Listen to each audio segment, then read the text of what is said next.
Berapa? Jadi yang boleh siapa? Yang memiliki kewenangan untuk investasi siapa? Presiden bukan Pak, sama Menteri BUMN. Presiden. JKN, Pak. Hah? Apa? Bal? Udah ya? Izin Pak, ada JKN Pak. Di Yang ngurusin investasi sama BKF Pak, kalau hubungan internasional. Kalau tidak salah ya Pak ya. Nah, terus ada lagi selain itu? BLU Pak. Apa? BLU. BLU. Oke. Ada lagi? Sebetulnya yang memiliki kewenangan melakukan investasi itu siapa? Menteri Keuangan, Pak. Menteri Keuangan selaku apa? Bun. Selaku Bun ya, betul. Jadi sebetulnya yang memiliki kewenangan untuk investasi itu Bun ya. Bun, Menteri Keuangan selaku Bun. Ya, Menteri Keuangan selaku CEO itu tidak juga. Kan dia apa istilahnya itu operasional gitu. Sama itu ya. Nah, itu sebetulnya ya. Jadi padahal nanti kita bicara apa istilahnya itu tujuan akhir dari kuliah ini kan rekan-rekan nanti sebetulnya arahnya adalah ke akuntansi satker ya. Jadi lebih ke sana. Jadi sebetulnya untuk investasi sifatnya adalah just to know gitu. Boleh jadi nanti di transaksi-transaksi kita tidak akan temui. Karena sebetulnya itu adalah kewenangan Bun. Kecuali BLU ya. Dan BLU pun hanya investasi jangka pendek ya rekan-rekan ya. Investasi jangka pendek. Gitu. Kalau investasi jangka panjang ya kembali lagi ke tangannya Bun. Oke, jadi itu rekan-rekan. Sehingga nanti mungkin untuk eksplorasi jurnal kita lebih banyak di persediaan. Gitu ya rekan-rekan ya. Oke, baik. Untuk menyingkat waktu, silahkan rekan-rekan buka PPT-nya ya. Monggo. Saya akan share PPT yang sudah dibagikan ke rekan-rekan semuanya. Nah, saya nyalakan lampu dulu ya.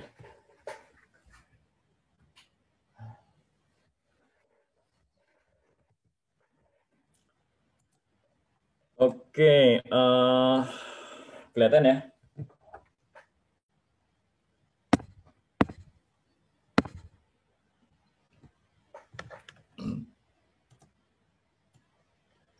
Baik, nah untuk momen pertama kali kita akan belajar mengenai persediaannya dan kalau kita langsung aja ya, kalau kita bicara persediaan ya, persediaan. Kalau kemudian kita bandingkan dengan pengertian persediaan yang ada di mana tuh di dunia bisnis itu memang akan sedikit berbeda ya rekan-rekan ya.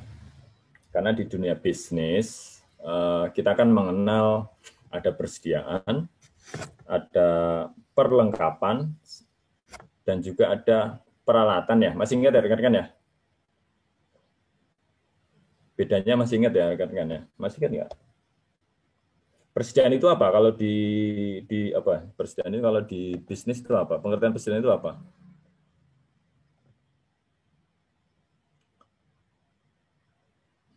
Apa? Yuk. Silakan ngomong. Siapa saja?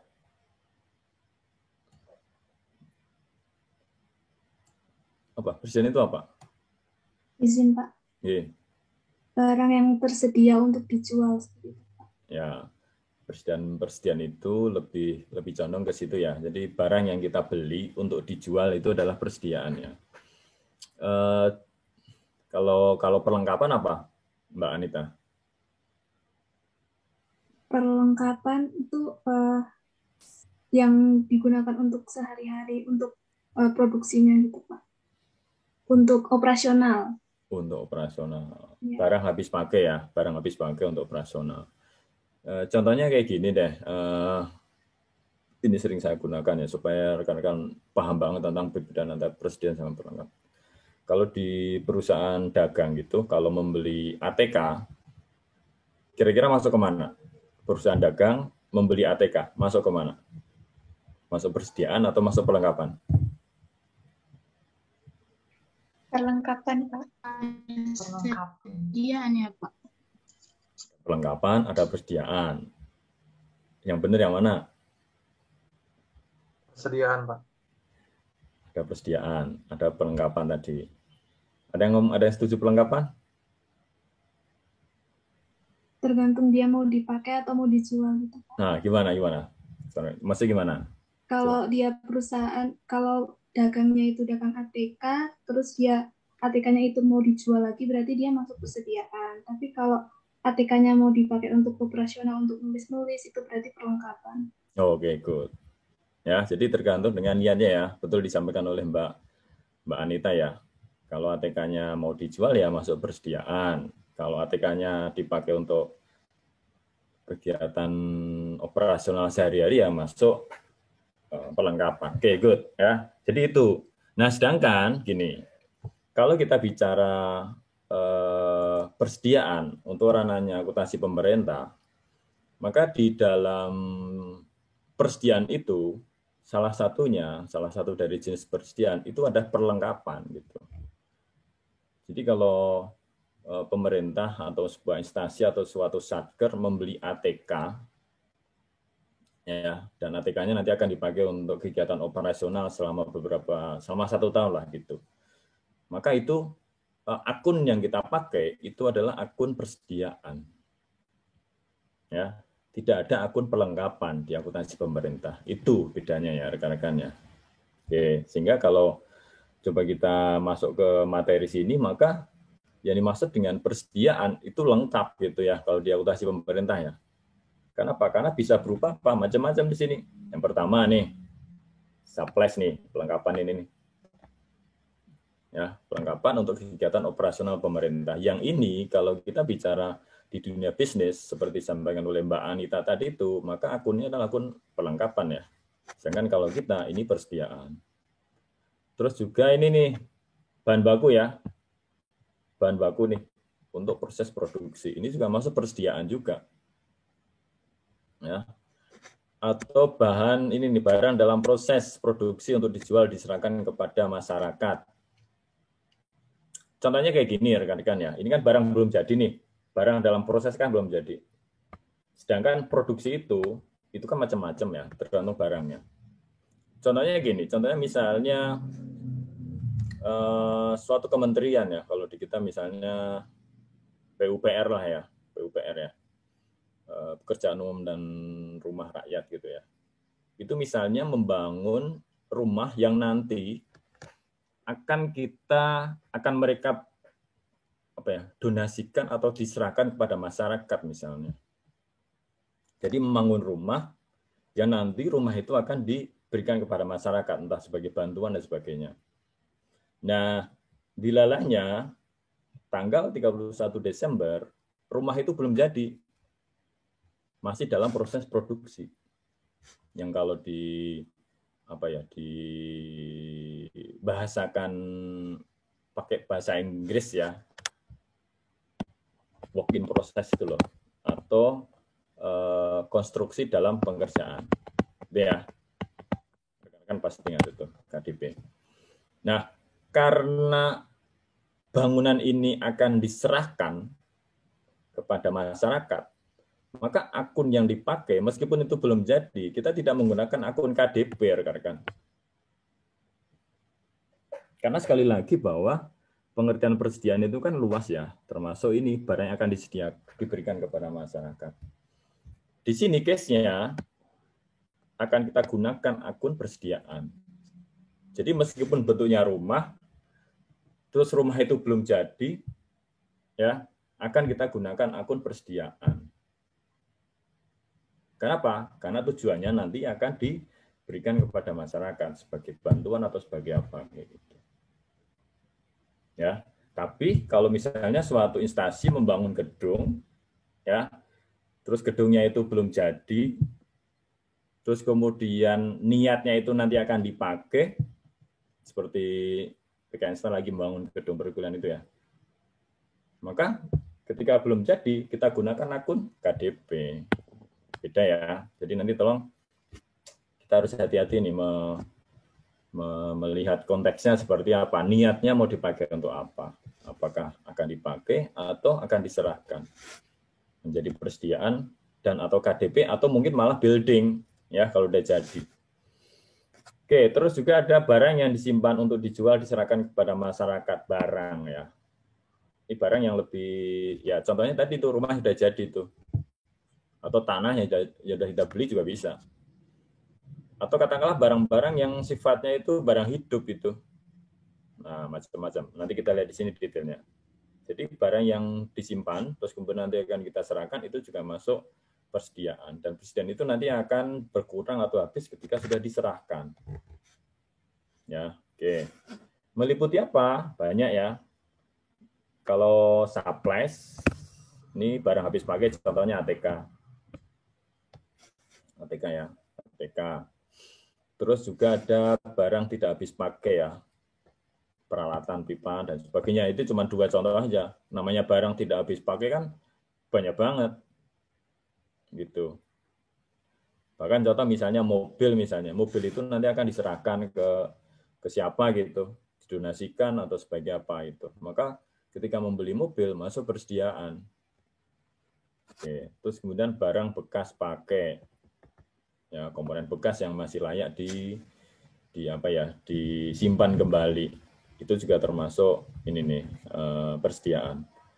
Terus untuk yang dalam proses produksi ini dari bahan baku ya, bahan dalam proses produksi kan bahan baku ya, bahan baku yang sudah dibeli gitu. Contohnya apa? Contohnya misalnya Dinas Pertanian akan membagikan bibit tanaman kepada masyarakat. Tapi bibitnya itu pertama kali dalam bentuk benih.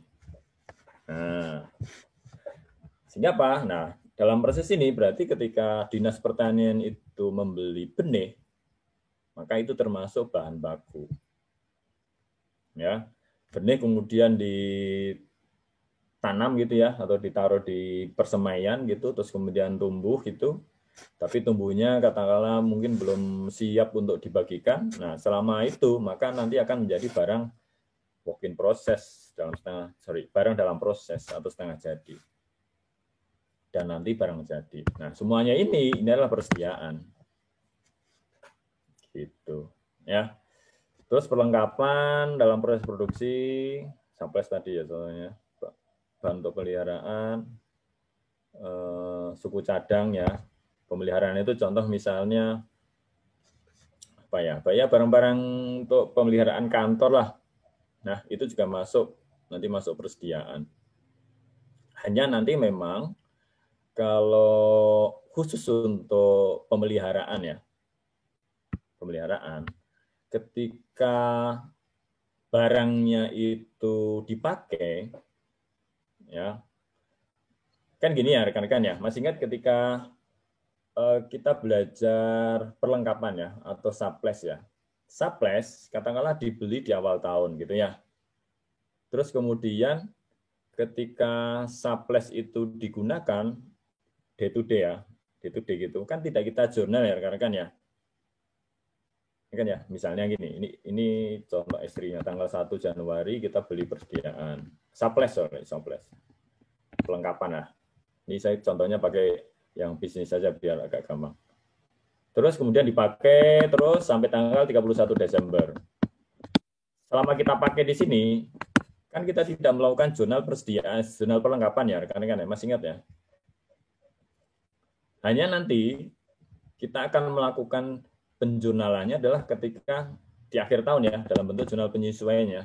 Jadi kita cek dulu sisanya berapa, nah selisihnya itu adalah yang kita pakai. Kan kayak gitu ya, rekan-rekan ya. Nah, ketika ketika di akhir tahun, tanggal 31 Desember, kan jurnalnya kan beban perlengkapan pada perlengkapan, gitu ya, rekan-rekan. Masih ingat nggak? Masih ingat nggak? Beban perlengkapan didebit pada perlengkapan. Gitu. Nah, sama seperti ini. Seperti ketika kita bicara di pemerintahan, persediaan dibeli di awal tahun misalnya, persediaan. ya, persediaan. Gitu. Terus seandainya misalnya kita menggunakan apa istilahnya itu pencatatan yang apa ya, yang periodik ya. Kan masih ingat terkadang kan ya, saya akan sedikit melompat ya antara periodik sama perpetual ya. Katakanlah kita langsung menggunakan misal periodik. Periodik itu kan berarti setiap kita menggunakan persediaan itu tidak langsung kita catat ya rekan-rekan ya. Hanya nanti di akhir periode baru kita munculkan kembali. Nah, sama seperti ini.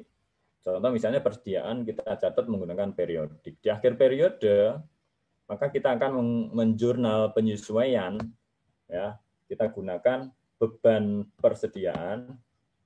Tak tulis saja sini ya. Beban persediaan pada persediaan. Nanti saya akan jelaskan lagi jurnalnya di akhir.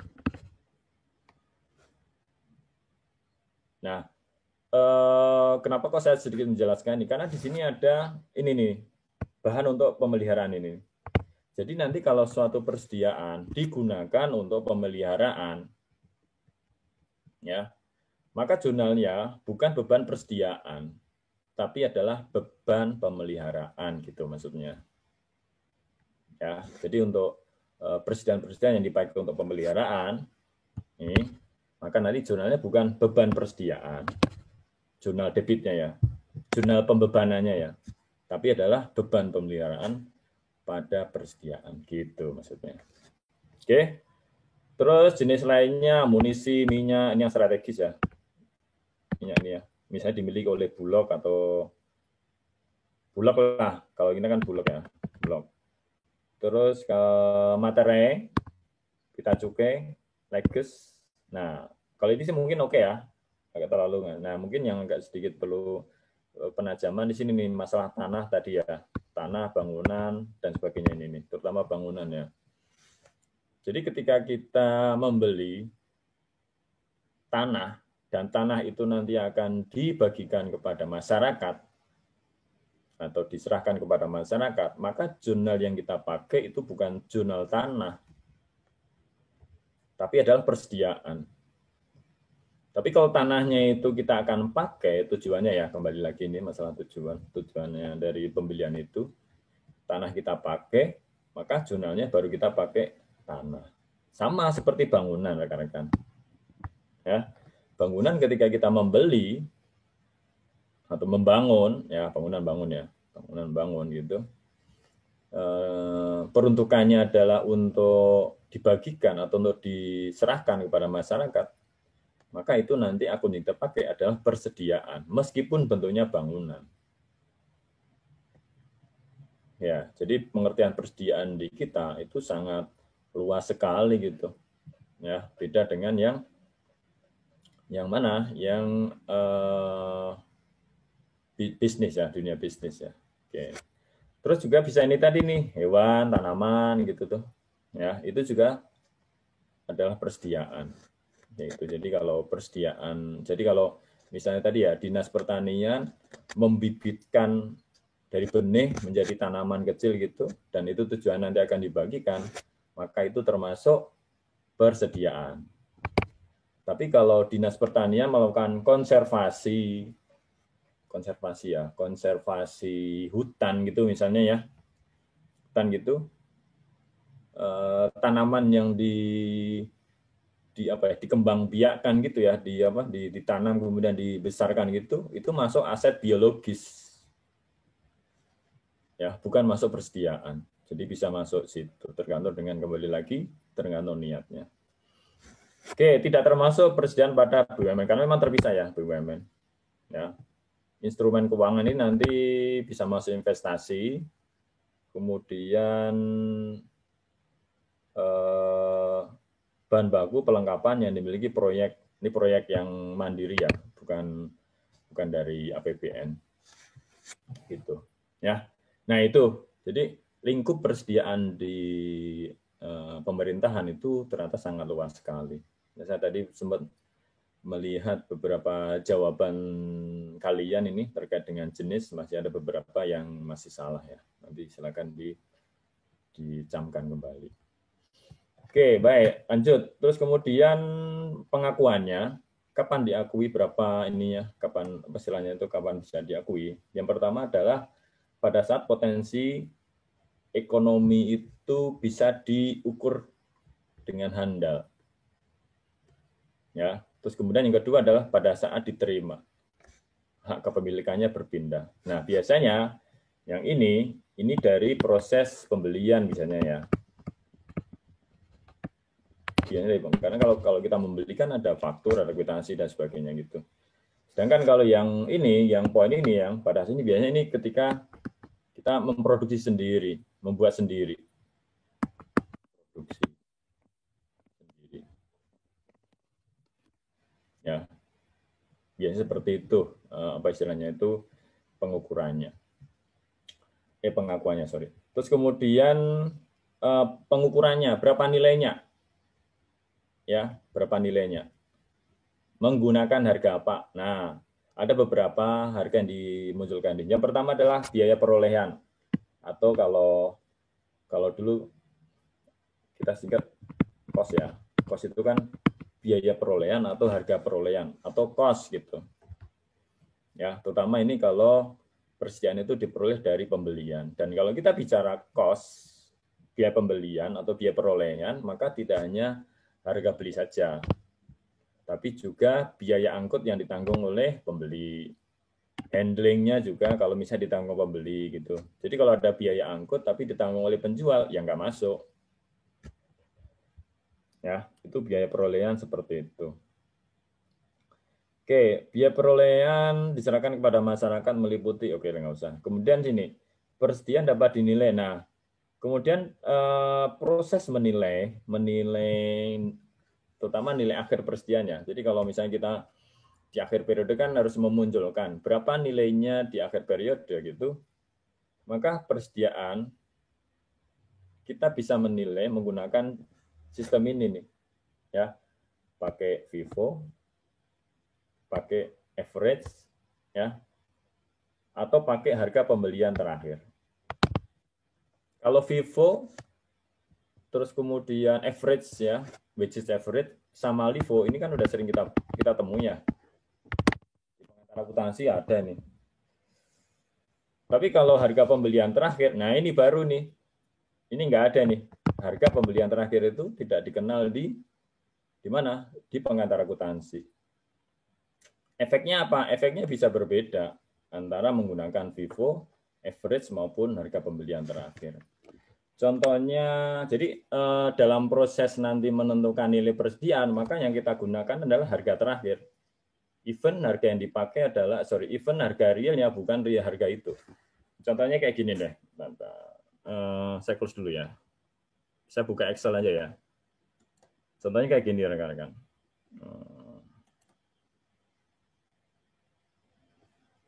Saya buka Excel. Saya nih.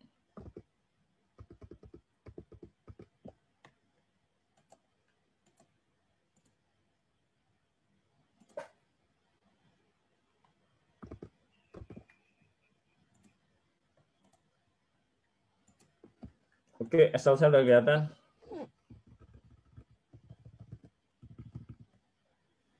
Halo. Sudah, Pak. Oke. Ya. Baik, nah contohnya gini ya, pembelian terakhir itu, karena kan memang belum pernah kita, ini ya, rekan-rekan belum pernah menemui. Jadi misalnya ada 3 pembelian gitu.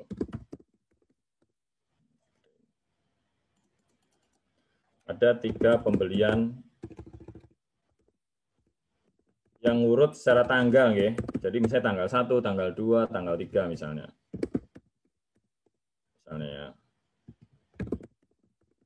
Pembelian pertama, katakanlah membeli 2 unit.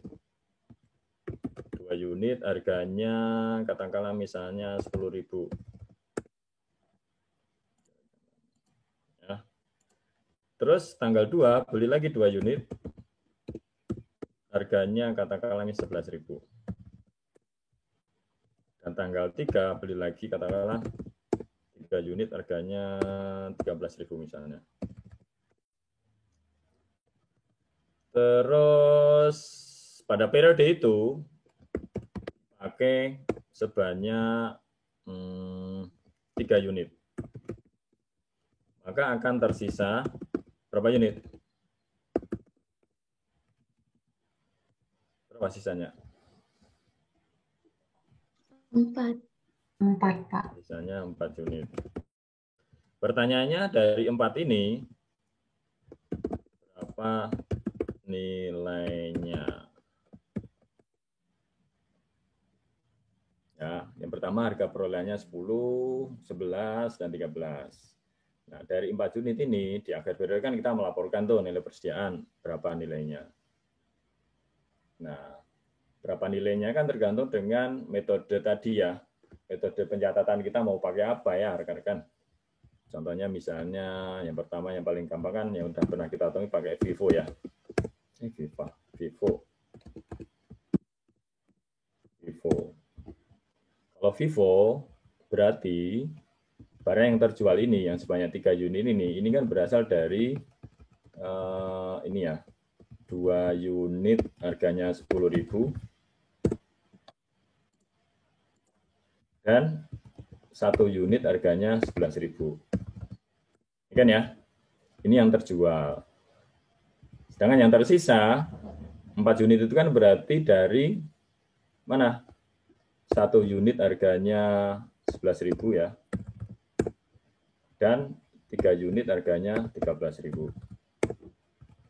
Ini kan? Ini kali ini.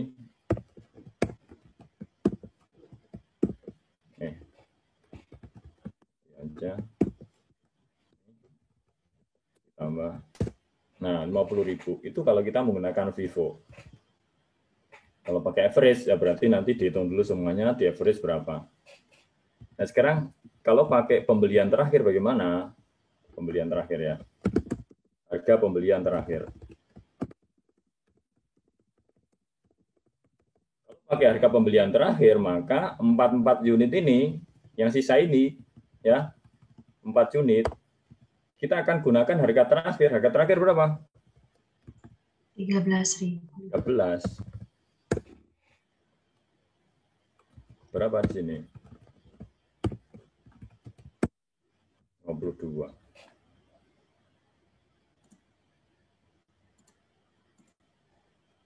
Begitu. Ya. Dan berbeda ya rekan-rekannya. Dan ini tidak kita kenal ya di dunia apa istilahnya itu, di dunia bisnis nggak kita kenal ya. Oke, jadi itulah variasi dari proses penentuan nilai akhir ya. Yang base-nya adalah harga perolehan.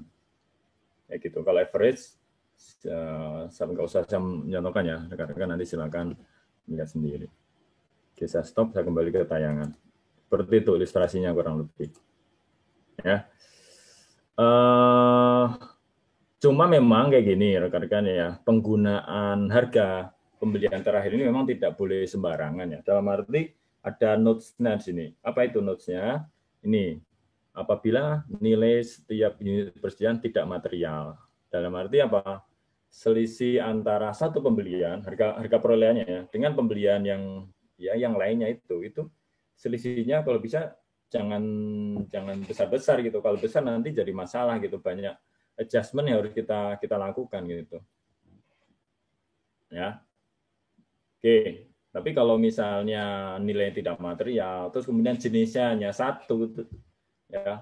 Kalau bermacam-macam jenis pun itu nanti jadi masalah juga, karena kan nggak bisa kita pukul rata gitu kalau persediaannya berbeda. Jadi ini hanya untuk satu jenis persediaan kalau menurut saya. Satu jenis persediaan dengan nilai harga perolehan tidak terlalu berbeda jauh, ya, tidak signifikan atau tidak material. Oke, terus kemudian persediaan yang bernilai untuk dijual dinilai dengan biaya perolehan. Ini kan masih biaya perolehan ya. Oke, tapi ini tadi ya kembali kalau kita bicara masalah biaya perolehan, biasanya ini dipakai untuk persediaan yang dari proses pembelian. Kalau dari proses membuat sendiri bagaimana Pak? Nah, kalau dari proses membuat sendiri persediaannya, ya kita gunakan apa? Harga pokok produksi. Ya, di mana dulu ketika saya nggak tahu rekan-rekan masih ingat ya. Masih ingat atau enggak ya? Di pertemuan terakhir ya, atau menjelang terakhir di semester 2 di mata kuliah pengantar akuntansi gitu ya. Rekan-rekan kan sempat belajar manufaktur ya, kalau nggak salah, betul nggak? Masih kan nggak? Lali kabeh? Hah? Lali? Mutia? Lali? Udah lupa. Kalian dapat mata kuliah akuntansi biaya nggak sih? Akuntansi biaya tidak dapat. Nggak dapat, Pak. Tidak ada, Pak. Nggak dapat, Pak. Oh, nggak ada ya. Ya wes lah ya. Jadi gini, ya wes aja lah. Jadi harga pokok produksi atau katakanlah cost of good manufacture gitu, itu nah ya, ini semoga masih semoga kalau saya jelaskan nanti rekan-rekan bisa mengingat kembali ya. Ada biaya langsung dan ada biaya tidak langsung. Ya, biaya langsung itu contohnya misalnya atau direct materials. Ya, gitu. Oke. Biaya tidak langsung contohnya misal yang tidak bisa trace ya, itu nanti akan dilakukan secara sistematis itu. Contohnya misalnya indirect labor misalnya. Kayak gitu. Nah, itu adalah komponen-komponen di dalam membuat harga pokok produksi. Jadi ada direct materials atau bahan baku, ada direct labor, dan ada factory overhead. Semoga rekan-rekan masih ingat 3 nama itu. Ya, jadi kalau proses produksinya semuanya ini jelas, maka kita bisa menggunakan ini nih, ketiga jenis ini nih. Direct material, direct labor, sama factory overhead. Gitu. Tapi kalau ternyata tidak mudah mengkalkulasi gitu, maka bisa aja untuk harga produksi ini kita gunakan biaya standar. Ini ada biaya standar nih. Biaya standar itu apa? Itu adalah biaya yang sudah disepakati bersama gitu. Contoh misalnya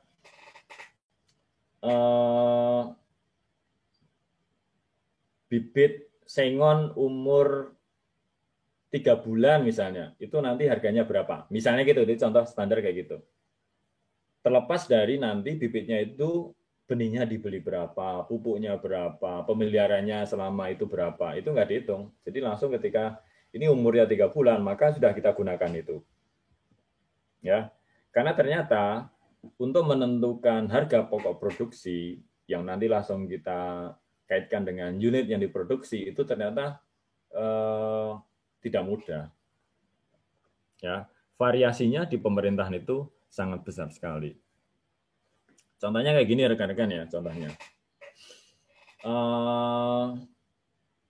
Ini kembali lagi ke contoh tadi tuh, tanaman ini ya. Misalnya dinas tuh, dinas pertanian misalnya. Dinas pertanian atau Kementerian Pertanian gitu. Berencana akan membagi bibit sengon umur katakanlah setengah tahun atau umur 1 tahun misalnya. Kan ya, bibit sengon umur 1 tahun. Tapi dimulai dari membeli benih dulu. Ya, berarti bahan bakunya dari benih dulu. Nah, benih kemudian ditanam. Ya, tumbuh katakanlah misalnya.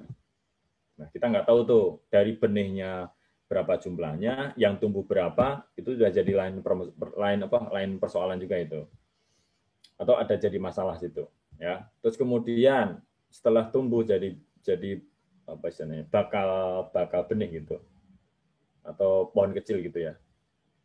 Ya, itu kemudian kan dipelihara ya, dipupuk dan seterusnya, ditanam, disiangi, dipelihara dan seterusnya. Itu kan perlu uang juga, perlu keluar uang juga, ya, entah pupuknya, entah tenaga kerjanya kayak gitu.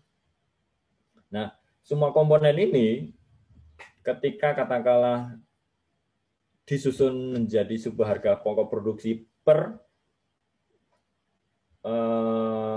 pohon sengon yang umurnya 1 tahun itu bisa aja tidak mudah itu. Ya, karena apa tadi itu dari awal dari bibitnya aja, dari benih saja. Belinya katakanlah 100 benih gitu, yang tumbuh berapa, tapi 100 itu kan udah jadi bahan baku.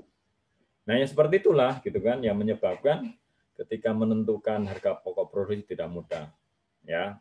Nah, yang tidak mudah itu kita bisa menggunakan biaya standar kalau ada. Gitu. Nah, contoh tadi ya, misalnya bibit sengon umur 1 tahun harganya berapa per bibit gitu. Sudah. Nanti harga pokok produksinya ya sudah mengacu ke sana. Seperti itu. Ya.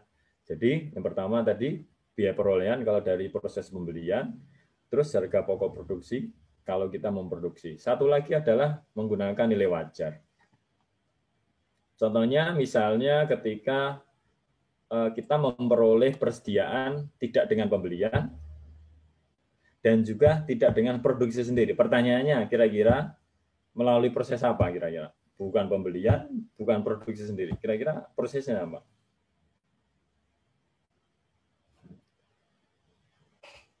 Ayo. Kok bisa tiba-tiba dapat pembelian, dapat persediaan, ya, tapi itu tadi, ya, bukan dari pembelian dan ini. Kira-kira dari apa? Donasi, Dari sumbangan. Dari hibah. Ya, donasi, sumbangan, hibah, terus juga sitaan. Nah, bisa aja barang dari sitaan, gitu kan, bukan dari pembelian ya. Barang dari sitaan itu nilainya berapa? Nah, gitu. Itu berapa? Nah, itulah. Nah, nilai wajar ini, pertanyaannya nih, kan dulu pernah kita belajar juga, ya, rekan-rekan belajar juga ya, bahwa ada nilai wajar yang kita sebut sebagai fair value, dan ada nilai pasar.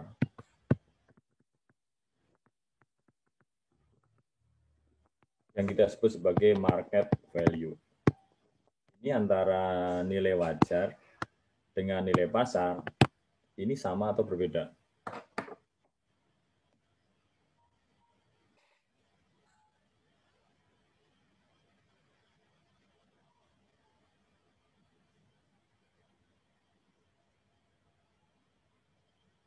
Nah, nilai wajar dengan nilai pasar podo apa beda? Yo, siapa aja boleh ngomong.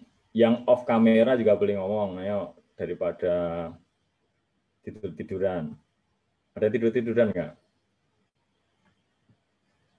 Nggak ada ya? Oke. Monggo, silakan. Sama atau beda? Izin coba jawab ya, Pak. Beda, Pak. Bedanya gimana? Bedanya itu kalau nilai pasar tuh biasanya ini nggak sih Pak, dia tuh ada di pasar aktif gitu Pak. Jadi ada transaksi pembelian sama penjualan dan aktif gitu Pak. Nah kalau nilai wajar itu sendiri dia nggak harus di pasar yang aktif Pak, tapi dia tuh harga yang mencerminkan pembelian atau penjualan dalam transaksi saat ini gitu Pak, di antara para pihak gitu Pak. Oke, good. Jadi sederhananya kayak gini sederhananya ya. Nilai pasar itu adalah nilai pada saat terjadinya proses jual beli itu nilai pasar. Ya, tadi disampaikan oleh Mbak Sonia tadi ya. Sedangkan nilai wajar adalah nilai persediaan yang kita miliki pada saat ini, ya. Ketika persediaan itu gampangnya adalah belum kita jual gitu. Jadi kalau kita jual pada saat ini, yaitu nanti jadinya adalah nilai pasar. Tapi kalau tidak kita jual pada saat ini, itu adalah nilai wajar. Gitu. Dan dalam beberapa case gitu ya, nilai wajar itu bisa aja berdasarkan nilai pasar. Dalam beberapa case ya. Contohnya misalnya saya pengen tahu nih, ini nilai aset saya dari sumbangan ini berapa sih? Ya paling gampang itu kan survei pasar ya. Di pasar berapa sih harganya yang berlaku di sana? Oh kurang lebih segitu. Ya itu bisa dipakai. Jadi sometimes ya bisa aja nilai wajar itu berdasarkan nilai pasar. Tapi dalam teorinya itu berbeda. Ya fair value itu nilai sekarang yang belum dijual dan market value seperti itulah. pada saat kita lepaskan baru itu sebagai nilai pasar. Ya, dan itu nilai wajar tetap pakai transaksi yang independen ya rekan-rekan ya. Jadi kalau misalnya kita ingin melihat nilai wajarnya ya dari ini ya, dari apa istilahnya transaksi tadi, maka menggunakan konsep independen antara pembeli dan penjual yang kita sebut sebagai arm's length transaction. Jadi arms itu kan lengan ya, lengannya itu dipanjangkan gitu, jadi terpisah. Makanya disebut sebagai arm's length transaction. Dan ini juga bisa berlaku untuk barang-barang ini ya, barang-barang sitaan ya. Kan kalau rekan-rekan nanti melakukan penyitaan barang ya, boleh jadi harga perolehan dari barang yang kita peroleh itu nggak ada.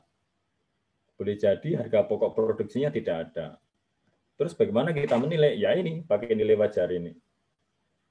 Gitu ya. Bisa nilai wajar atau rekan-rekan mau melakukan penilaian sendiri, monggo silakan itu. Gitu maksudnya. Oke, terus tadi kembali lagi di sini ada sistem periodik dan perpetual ya. Saya pikir ini konsepsinya sudah rekan-rekan pahami dengan baik, perbedaan antara periodik dengan perpetual. Periodik itu kan sifatnya itu tadi ya, tidak setiap pemakaian persediaan kita jurnal ya. Makanya sifatnya ini disebut sebagai tidak terlalu detail gitu. Tidak terlalu detail karena tidak ada update persediaan saat masuk dan keluar. Beda kalau perpetual ya. Kalau perpetual itu kan setiap mutasi keluar masuk persediaan kan ada tuh. Ya, ada. Nah, contohnya dari penggunaan periodik adalah ATK. ATK itu kan kalau setiap menggunakan ATK kemudian kita jurnal, itu kasihan yang bagian penjurnalannya karena banyak banget jenisnya. Ya. Gitu. Tapi metode periodik ini tidak tepat kalau kita persediaan yang kita miliki ini membutuhkan kontrol besar, harganya relatif mahal, ya, atau mungkin barang khusus gitu, barang berharga dan sebagainya. Kalau jenis barangnya yang seperti ini, maka sebaiknya pakai perpetual. Kenapa? Ya itu tadi kontrolnya butuh besar, nilainya mahal gitu, ya. Kalau kita menggunakan periodik, itu kan nanti untuk memunculkan persediaan, kan kita harus melakukan apa? Cek fisik ya. Melakukan cek fisik untuk memunculkan persediaan.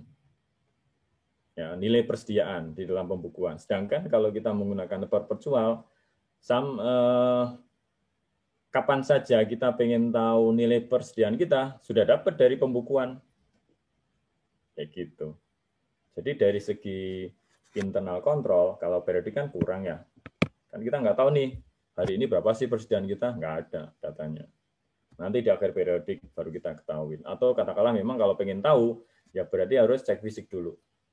Tapi kalau perpetual, itu enggak. Di pembukuan ada. Makanya menghasilkan internal kontrol yang lebih baik. Kalau dari dua sistem ini, yang rentan itu kalau ada misalnya ada pencurian itu tidak tidak mudah diketahui gitu. Kalau dicuri itu kira-kira yang pakai mana? Periodik atau perpetual? Periodik, Pak. Apa, Mbak Putu? Periodik. Periodik. Kenapa periodik?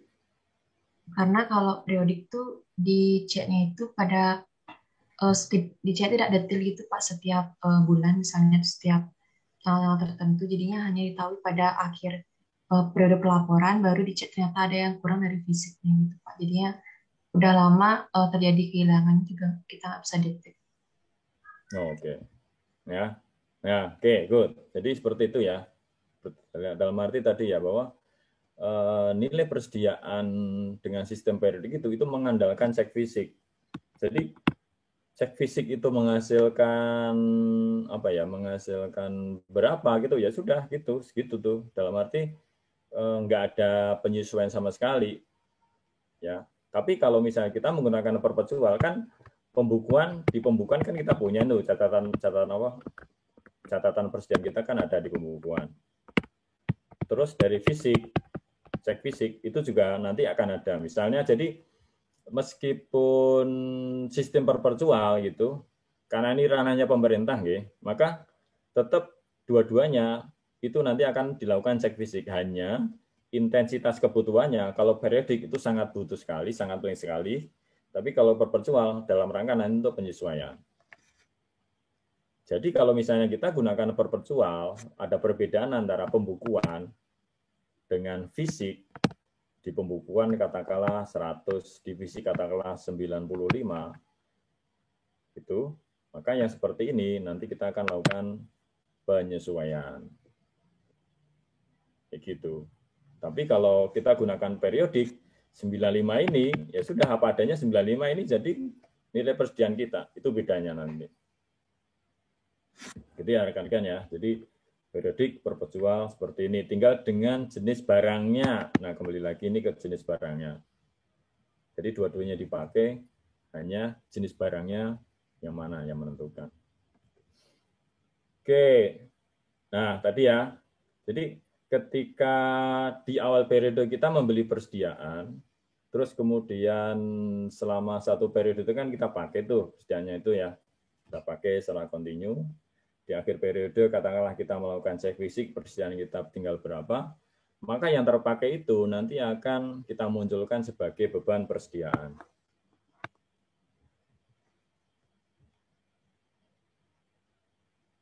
Gitu ya. Terutama ini adalah kalau kita bicara perpetual ya di akhir periode ya. Kalau periodik ya. Kalau perpetual pun ya memang bisa, cuman memang kalau di perpetual munculnya beban persediaan itu nanti ya kontinu. Kontinu itu dalam arti setiap penggunaan persediaan akan muncul beban persediaan. Jadi lebih banyak gitu. Munculnya akun beban persediaan. Beda kalau kita gunakan periodik. Kalau periodik hanya sekali saja. Gitu ya. Jadi beban persediaan akan dicatat sebesar berapa yang digunakan.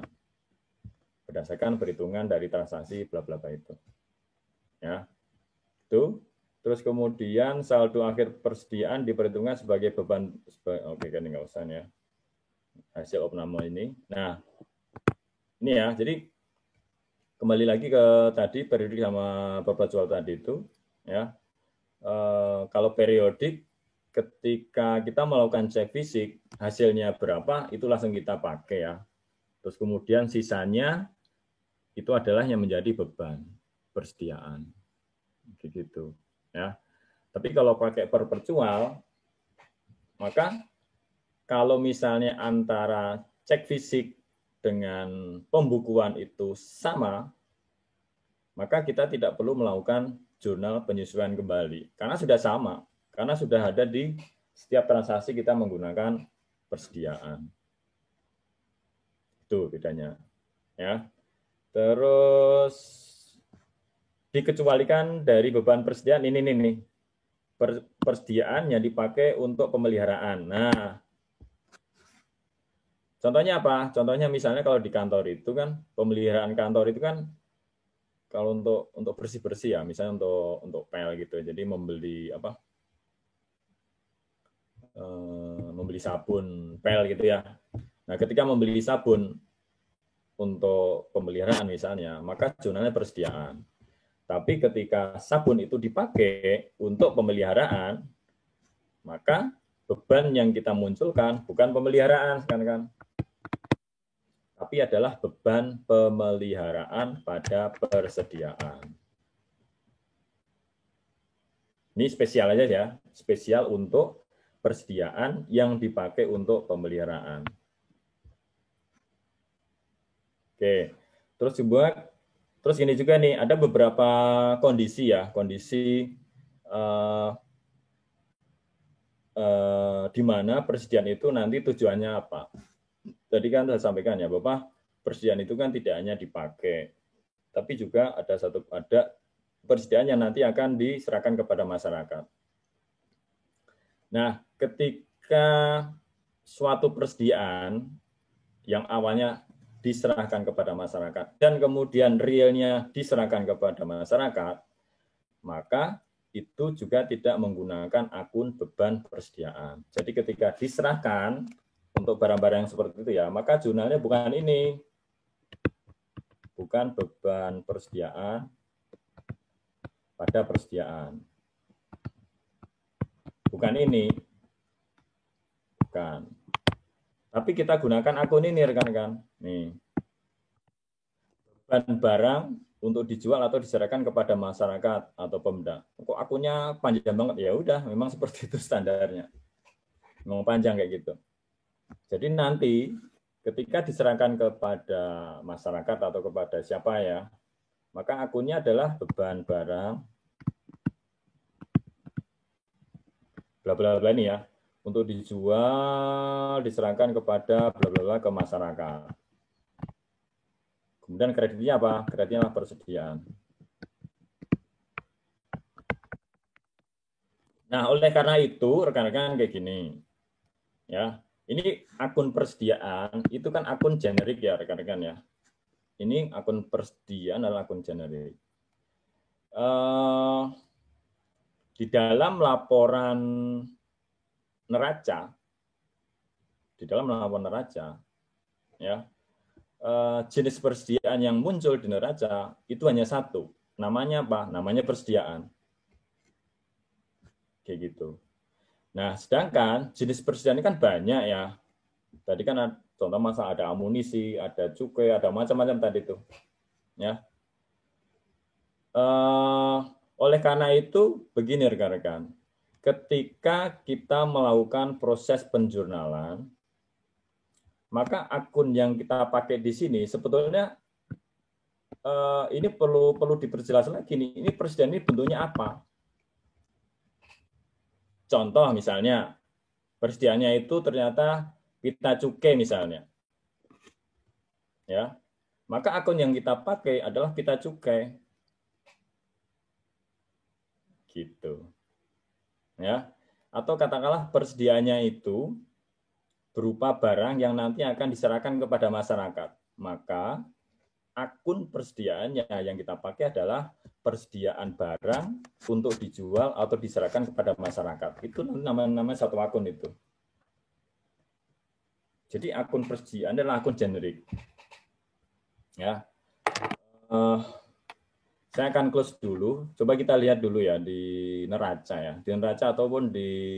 Jadi detailnya itu, detail jenis persediaan itu nanti munculnya itu di notes ya, di CALK gitu. Sedangkan kalau di neraca itu satu. Coba kita lihat ya. Saya stop dulu ya rekan-rekan ya. Silakan rekan-rekan kalau mau buka file apa itu? File ini nih, file PDF LKPP.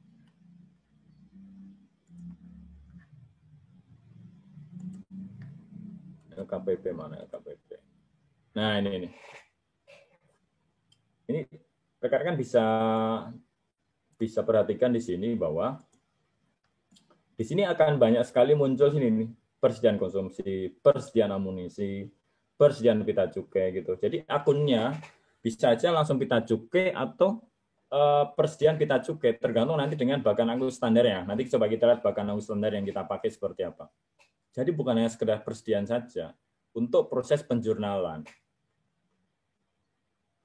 Kayak gitu rekan-rekan. Jadi detail apa istilahnya itu, jenis persediaan itu detail apa itu. Nah, sedangkan nanti di laporan secara sistem itu nanti sudah akan disummarize menjadi, coba lihat neracanya ya. Kita lihat neracanya rekan-rekan. Maka di neraca itu hanya satu saja. Apa ini? Persediaan saja. Detailnya di mana, Pak? Detailnya ada di CALK. Gitu. Jadi spesifik untuk persediaan, perlakuannya seperti itu ya rekan-rekan. Ya, rekan-rekan dulu mungkin masih ingat ya bahwa kalau mungkin dulu sempat ya mungkin masih ingat ya tentang bahkan akun standar ya, atau kalau bahasa di pengantar akuntansi adalah chart of accounts ya, COA gitu ya. Maka kan itu disusun menggunakan kode ya rekan-rekan ya. Kode-kode ya. Beberapa digit gitu ya. Ada 1 digit, 2 digit, 3 digit gitu. Nah, yang muncul di neraca seperti ini adalah akun 3 digit. Sedangkan yang kita nanti akan lakukan kita jurnal itu adalah akun 6 digit. Yang tadi itu ya, yang persediaan cukai, persediaan amunisi, itu adalah akun-akun 6 digit. Nah, nanti secara sistem sudah akan mengumpulkan gitu, menjadi akun 3 digit di neraca. Oke, nah sekarang coba kita lihat bagan akun standar tahun 2018 sudah. Nah, seperti ini. Sorry, yang saya share kelihatan? Terlihat, Pak. Ya. Oke, ini ada di CAP 211 PB 2018. Nanti coba kita lihat yang terbaru ya, 2021 ya. Ini ya tambahannya, 2021 hanya tambahannya dan beberapa perubahan dikit. Oke, nah coba lihat sini ya. Di sini ada akun persediaan. Yang pertama 3 digit, kemudian 4 digit, terus kemudian berapa digit? Ada 6 digit. Kayak gitu. Ya. Nah, nanti di jurnalnya ya kita nanti akan menggunakan yang 6 digit, rekan-rekan. Ini, jadi ini jadi nama akun ini. Misalnya persediaan dalam rangka bantuan sosial. Oke.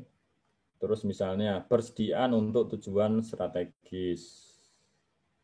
Itu nanti akun yang kita pakai dalam proses penjurnalan. Nah, nanti di laporan keuangan, di neraca, yang ini tidak akan muncul. Karena yang muncul nanti adalah akun yang 3 digit aja, yang 117 ini, persediaan ini.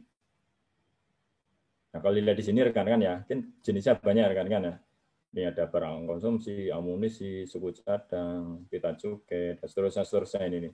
Ini realnya seperti itu. Hanya nanti mungkin ketika nanti kita latihan nanti di pertemuan keberapa, ya kita nanti akan gunakan akun cukup persediaan. Atau kalau mau ya persediaan apa gitulah, persediaan cukai atau persediaan apa gitu nanti kita lihat. Gitu ya rekan-rekan ya. Jadi saya harapkan rekan-rekan sudah mulai memahami akun yang nanti akan kita gunakan dalam proses penjurnalan. Ya, di sini kita gunakan yang 6 digit. Kalau yang terbaru 2021 ini nggak banyak karena ini sebetulnya akun tambahan ya, penambahan dan mungkin beberapa perubahan. Ya, contoh misalnya ini materi dan leges 117121. Yang dulu 117121 ada pita cukai, materi dan leges jadikan satu. Saya nggak tahu pita cukai ada di mana ya.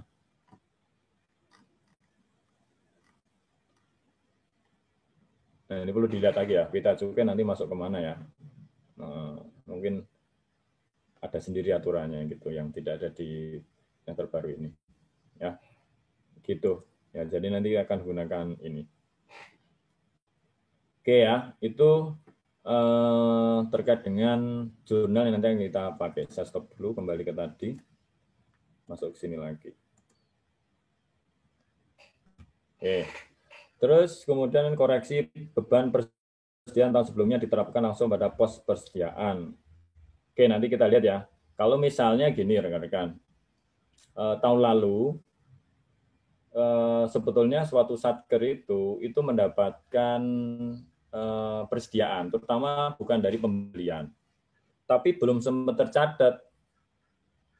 Maka di awal tahun kita harus memasukkan nilai persediaan itu di awal tahun sebagai saldo awal. Nah, nanti kita lihat ya. Kemudian untuk penyajian persediaan dilakukan inventaris fisik setiap semester. Berarti ini setiap 2 tahun sekali ya. Setiap 2 tahun sekali. Ya, ini baik perpetual maupun periodik. Nah, hanya untuk perpetual kan memang sifatnya sangat wajib. Lanjut.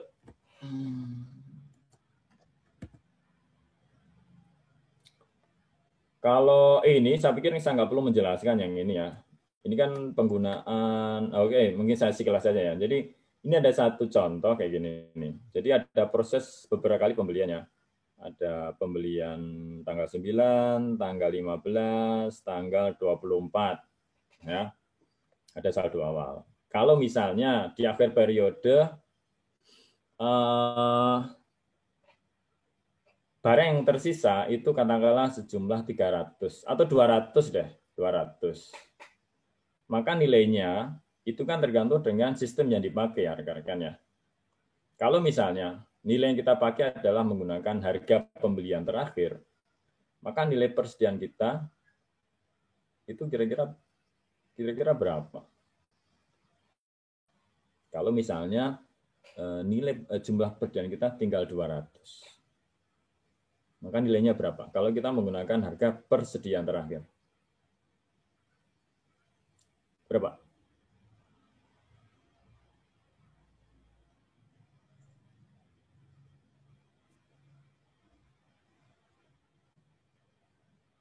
Halo.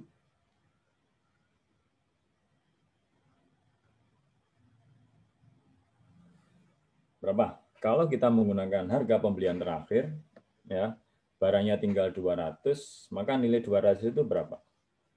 Totalnya berapa? 2.400, Pak. 2.400 dari mana, Mas Iqbal Haikal? Dikali 12. Kali 12. Kalau menggunakan Vivo berapa?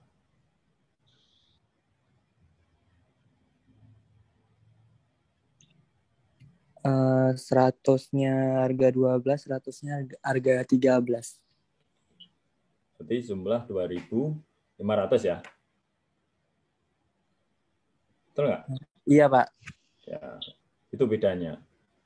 Ya, jadi kalau menggunakan Vivo segitu, kalau menggunakan apa istilahnya itu pembelian terakhir. Nah, gini, kalau ini sistem yang dilakukan ini ya, apa istilahnya itu menggunakan perpetual, ya, saya ngomong perpetual ya, kan setiap pemakaian persediaan kan nanti akan kita jurnal beban persediaan pada persediaan, gitu kan ya, kalau perpetual.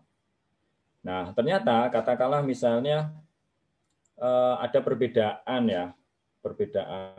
nilai gitu, ya, perbedaan nilai, maka nilai itu nanti akan menjadi penyesuaian gitu, ya, penyesuaian dari nilai persediaan yang kita miliki.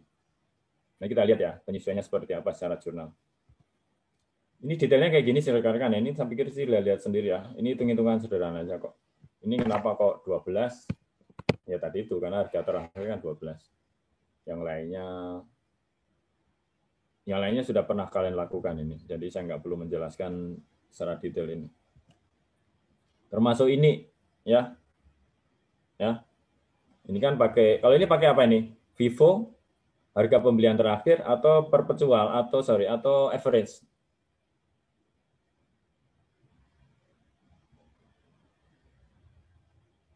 Ini pakai apa kira-kira? Average. Average ya. Oke, alhamdulillah masih ingat. Ya, ini harga rata-rata ini. Oke, gampang itu ya. Nah, lanjut ya, penyajian. Masuk penyajian ya, sebelum nanti kita sampaikan jurnalnya beberapa. Untuk persediaan barang operasional kegiatan, sekali lagi gini rekan-rekan, semuanya dilihat dari niatnya. Gitu ya. Terus kemudian ada klausul yang A ini tolong perhatikan ya.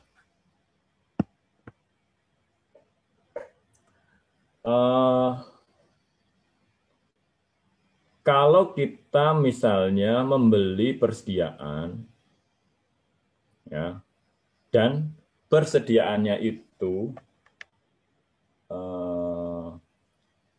akan kita pakai untuk beberapa kegiatan misalnya, ya,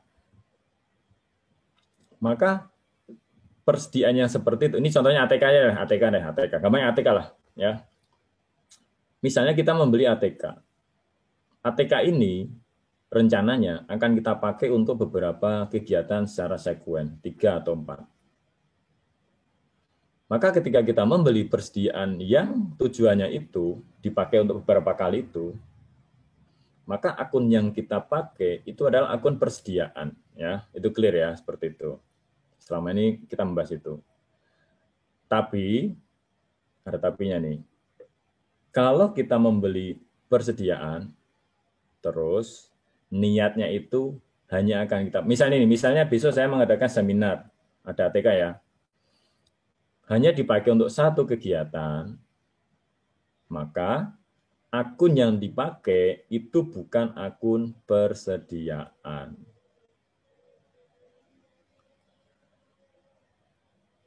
Bingung nggak? Jadi gini, kalau kita membeli ATK-nya ini akan kita pakai katakanlah untuk lebih dari satu kegiatan, misalnya 3 ya, 3 kali kegiatan, maka ATK ini masuk persediaan.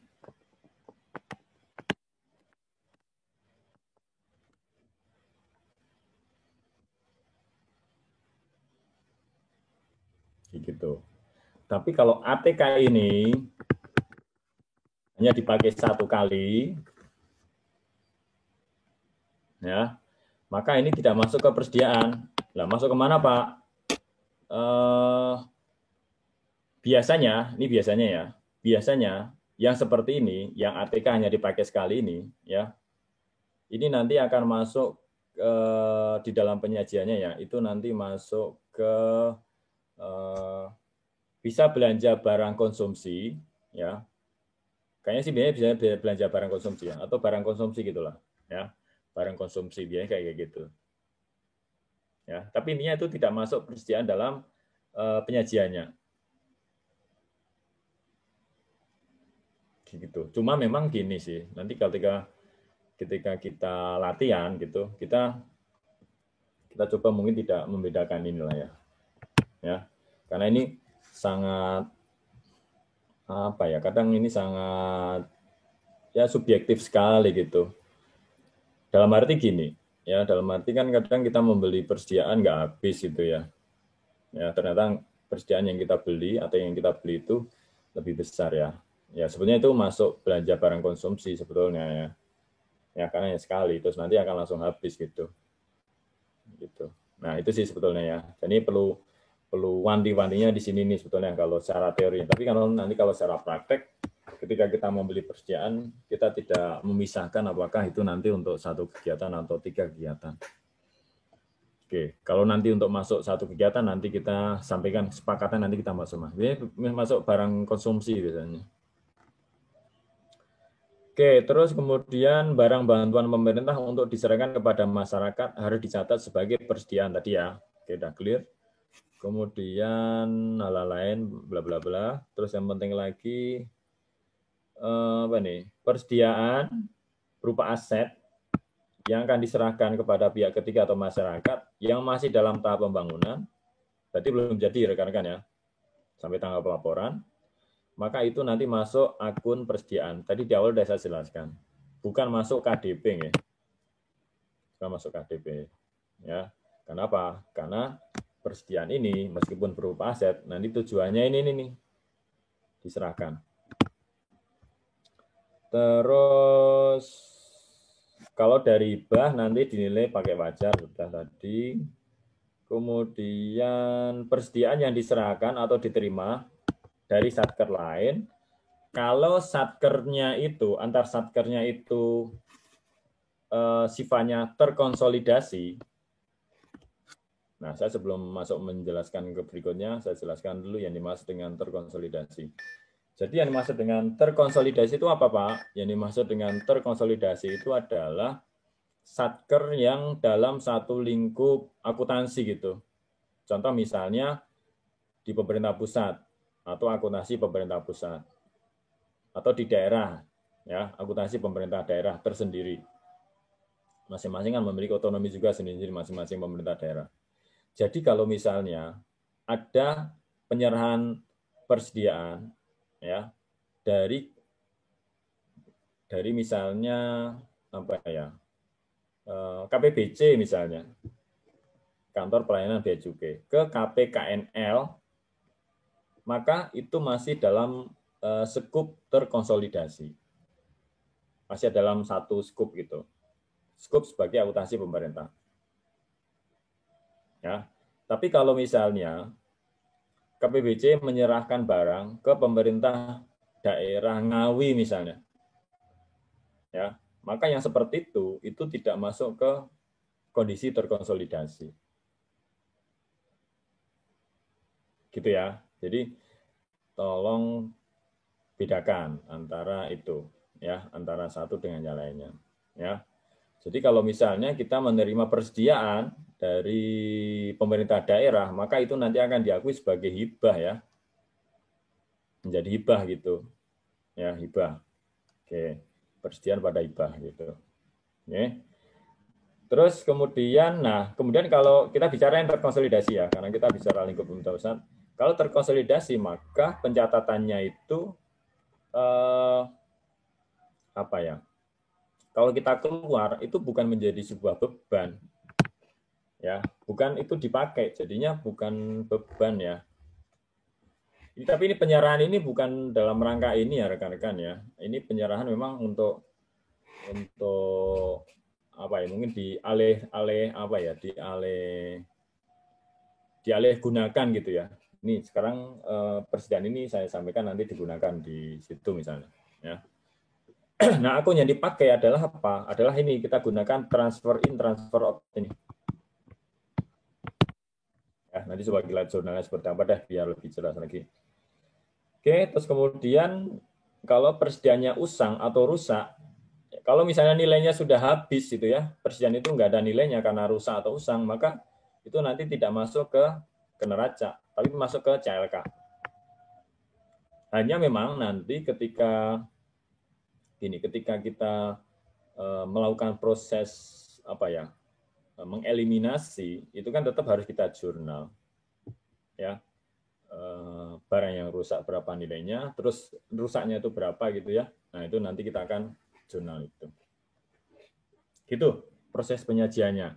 Nah saya pikir ini bisa kita lanjutkan ke contoh jurnal ya, biar rekan-rekan tidak terlalu ngawang-ngawang ya. Ini yang disampaikan Pak Nur itu kayak gimana sih, ya kan? Nah, semoga sih waktunya, saya pikir cukup lah, karena kan nggak banyak ya. Oke, untuk itu saya akan stop dan saya masuk ke Excel ya rekan-rekan ya. Mana Excel saya? Ini. Oke, Excel saya udah kelihatan? Belum, Pak. Belum, Pak. Belum ya? Oke. Mohon maaf, izin ke belakang. Ke belakang itu maksudnya kemana ya, Bal? Ke toilet, Pak, tadi, Pak. Oh, kok ini aja ada izin ke toilet, ya. Terus kadang juga ada izin ke WC. Nggak ada yang pakai ini ya, izin ke lavatory misalnya gitu. Mana Excelnya? Kalian tahu lavatory kan ya? Itu jangan-jangan nggak tahu. Nggak tahu, Pak. Nggak tahu lavatory? Oh, nggak tahu. Ada yang tahu lavatory? Bisa menjelaskan ke Mbak Mutia?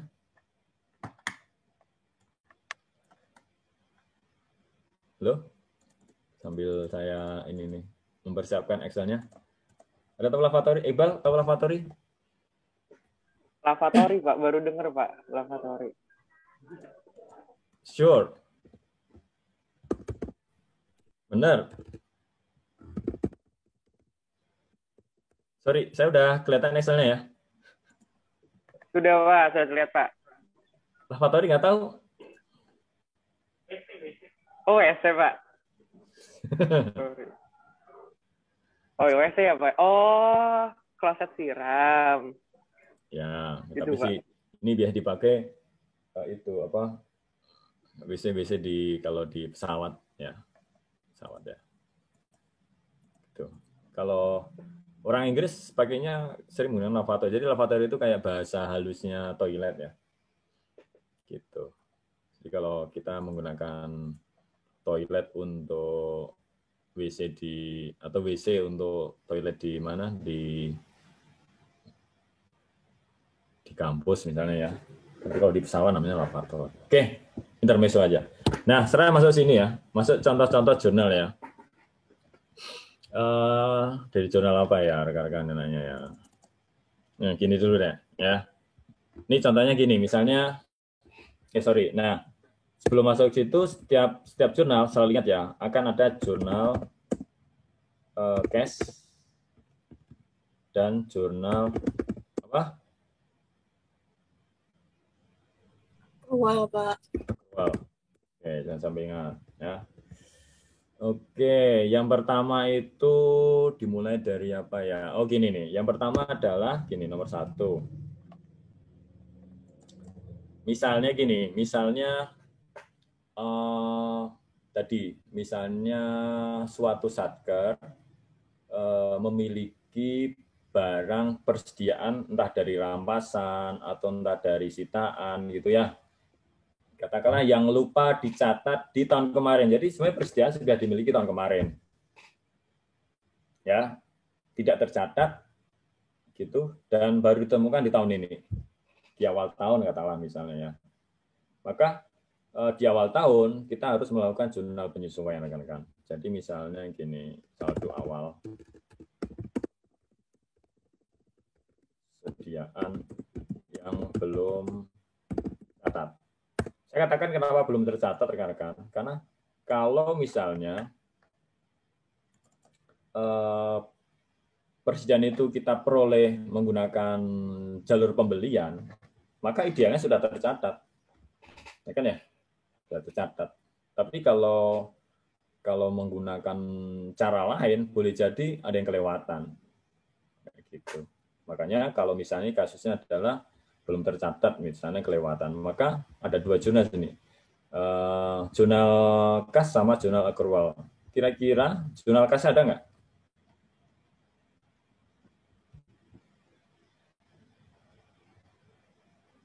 Ada nggak? Ada jurnal kas nggak? Kalau misalnya ada penyesuaian nilai persediaan. Halo.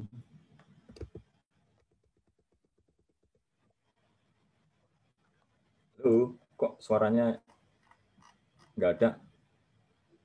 Ada entry-nya nggak? Nggak perlu, bukan Pak? Kira-kira menurut Mutia lebih apa? Kok pakai ada enggaknya itu? Lebih perlu atau tidak? Tidak, soalnya penyesuaian. Gimana? Soalnya gimana?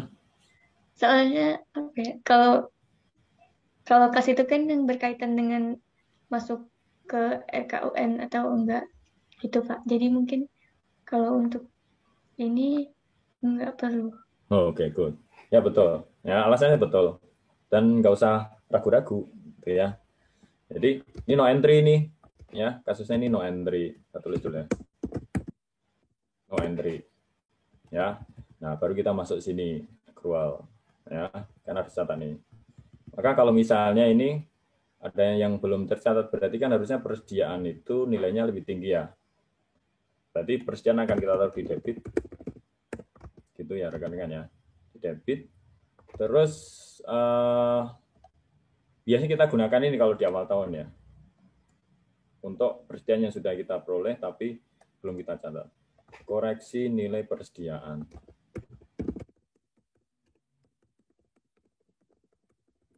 Sekali lagi rekan-rekan ya, ini adalah akun generik tadi rekan-rekan ya. Semua rekan-rekan masih ingat ya, masih paham maksudnya ya. Dimaksud dengan akun generik seperti apa? Ini adalah akun generik. Dalam arti apa? Nanti kalau persediaannya clear, jelas gitu ya, kita gunakan persediaan apa gitu. Gitu ya. Jadi ini akun generik. Nah, kemudian misalnya kayak itu pemakaian. Misalnya dimulai dari pembelian ya. Pembelian persediaan. Ya. Katakanlah pakai UP, uang persediaan ya. UP itu nanti pasti larinya kan ke GUP itu.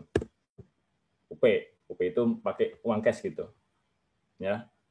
Maka ketika kita membeli kan kemudian kita terima barang ya, kita terima persediaannya nggih. Nah, ketika kita menerima persediaan, itu kan biasanya nanti kita terima kwitansi gitu ya. Betul nggak? Betul nggak? Ketika kita membeli, nanti kita akan diberikan kwitansi. Betul nggak? Betul, Pak. Nah, betul. Yang lainnya mana suaranya? Dari tadi cuman Putu, Iqbal, Mutia kadang-kadang, ya. Yang sering ngomong juga dulu itu Mat Kusman. Mana? Suara Mat Kusman belum kelihatan hari ini. Sudah Pak tadi Pak. Kapan? Pas absen. Iya Pak. Iya, absen nggak dihitung lah. Ya, lanjut ya. Jadi misalnya pembelian ya. Pembelian itu ada kwitansi, katakanlah ada berita acara misalnya ya, dari BAST lah. Karena ini juga hampir sama kalau pembeliannya nanti menggunakan kontra ya. Tapi kontra itu nanti jenisnya adalah LS ya. Tapi sih jalurnya sih hampir sama lah. Ya, saya katakan ini dulu deh, biar nggak bingung rekan-rekan. Jadi kalau misalnya ini, maka ini sama ya, namanya juga beli. Membeli itu kan tidak langsung dibayar oleh satker. Sekali lagi ini adalah pembukuan satker ya. Pembukuan satker atau SAI ya. Bukan BUN, bukan KPKKN ya. Itu bukan itu. Ini adalah pembukuan satker karena yang nanti akan kita lakukan sampai akhir periode ini ya, sampai semester ini adalah kita latihan, kita nanti melakukan proses penjualan pembukuan satker. Itu ya. Oke, jadi ketika kita membeli kan belum langsung dibayar langsung dibayar tapi belum membebani kas negara ya. Sehingga dengan alasan yang sama, maka ini juga no entry. Nah, sedangkan ketika kita sudah menerima barang ya, maka jurnal generiknya adalah kayak gini nih. Jadi kita gunakan akun persediaan yang belum di mungkin rekan-rekan coba silakan ingat-ingat ya. Kenapa kok ada akun di register? Sekali lagi untuk pengelolaan BMN termasuk persediaan kan itu ada di Satker itu ada dua sistem ya, sistem besar ya, sistem keuangan ya, pengelola uang itu, sama barang ya. Ada uang, ada barang. Nah, sedangkan kalau barang ketika dibeli itu nanti harus tercatat dulu oleh pengelola barang. Ya, maka ketika belum tercatat, akun yang dipakai itu adalah belum diregister. Nah, nanti ketika sudah dicatat oleh pengelola BMN, nanti akan dibuka. Nah, baru nanti kita balik. Jadi, persediaan yang belum diregister pada utang yang belum diterima tagihannya. Akunnya kayak gitu, ya memang seperti itulah. Ya, kita ikutin aja kalau seperti ini. Kenapa akunnya nggak simpel gitu, misalnya supplies atau apa gitu. Ya, ini ya akuntansi pemerintah yang kayak gini lah. Karena memang prosesnya agak sedikit berbeda ya. Nah, jalurnya kalau swasta kan langsung dibayar. Nah, kemudian ketika sudah diregister,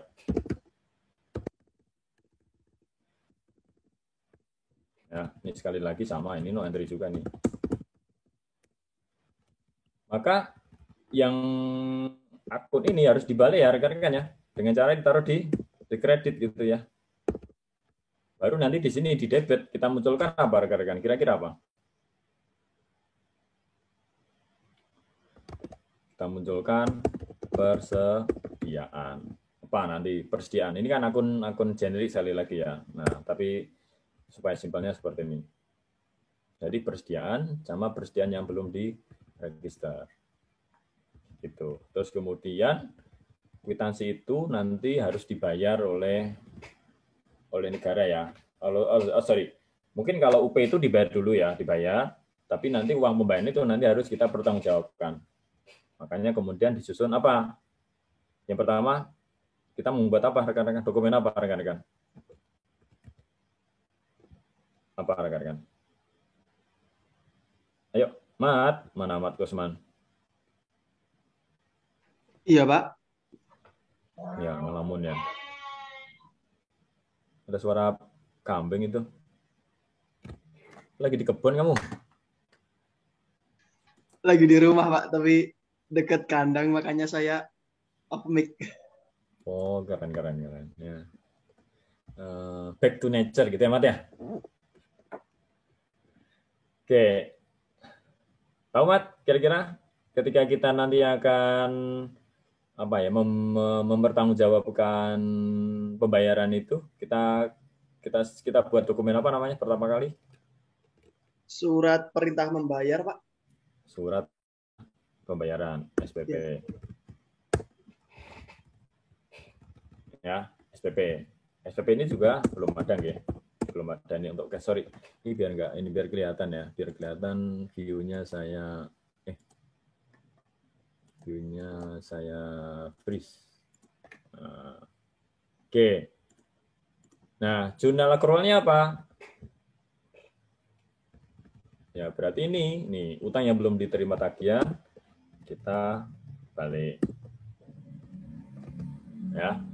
Terus itunya apa kira-kira? Apa istilahnya itu kreditnya? Ini juga kita gunakan akun yang panjang ya.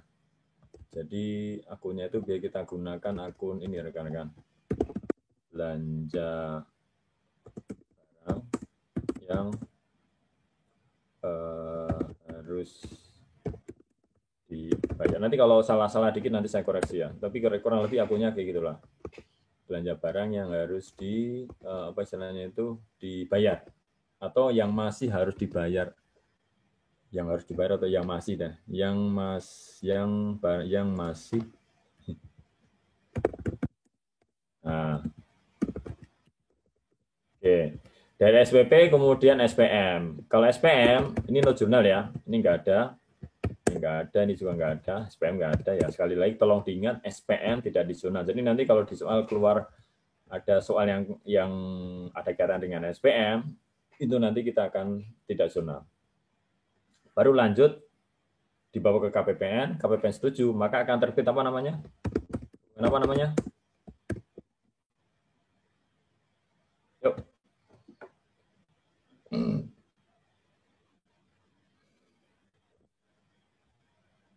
Saya tunggu jawabannya. SP2D bukan? SP2D. Putu lagi. Yang mana suaranya lainnya? SP2D. Makasih Mbak Putu. Ya, nah baru di sinilah kemudian ada pembebanan negara, nggih. Tapi saya mulai dari sini. Berarti nanti akan kita jurnal dua-duanya nih, baik cash maupun accrual.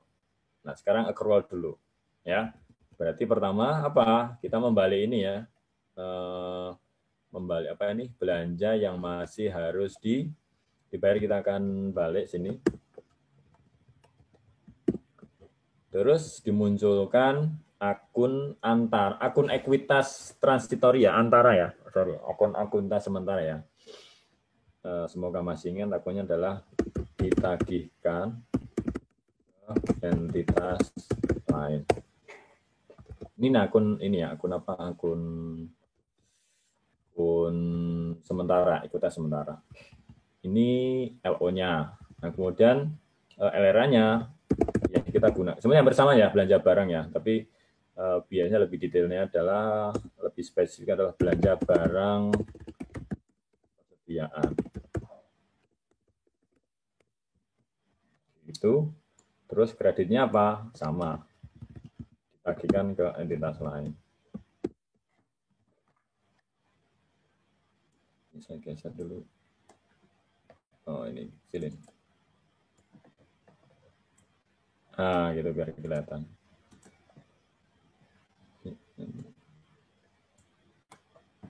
Insert. Oh, aduh. Bentar ya, biar.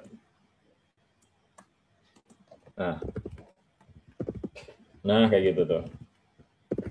Nah, sekarang rekan-rekan perhatikan ya.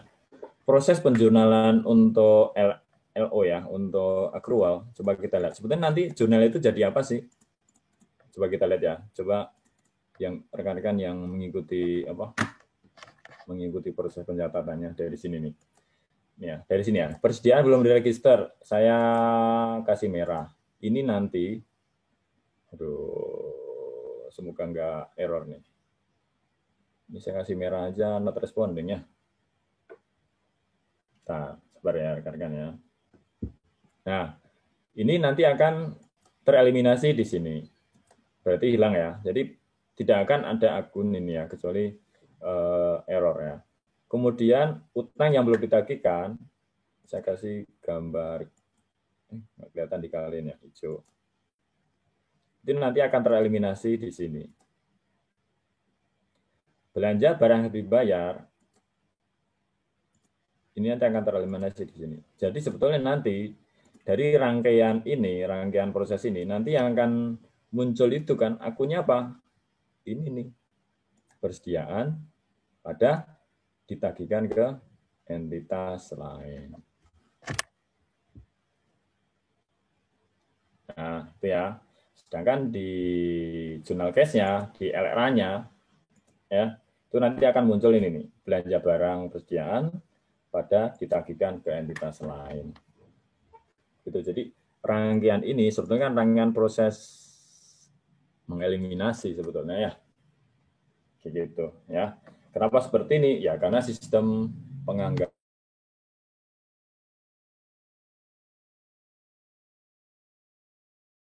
jika ada KPKN-nya, ada KPPN. Nah, itulah yang menyebabkan prosesnya jadi kayak gini. Oke.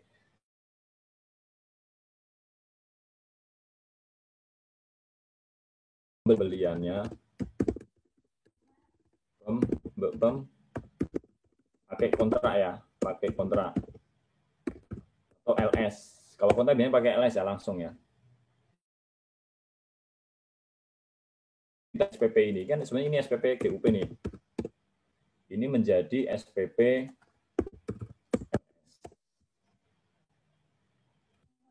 ya. Sedangkan yang lainnya ini sama. Bentar saya nutup pintu.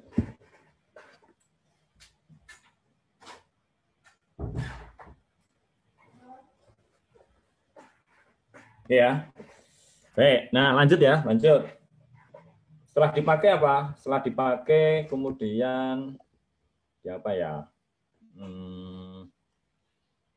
Setelah dibeli dipakai gitu ya. Oke, pemakaian sekarang nih. Nah, kalau pemakaian nih, pemakaian ya, pembelian 4 pemakaian ya. Jadi persediaannya kita pakai pemakaian. Pemakaian itu bukan mengenakan baju ya. Jadi dipakai gitu. Nah, kalau pemakaian ya, maka jurnal case-nya ada nggak pemakaian persediaan? Ada nggak? Coba selain Mbak Putu.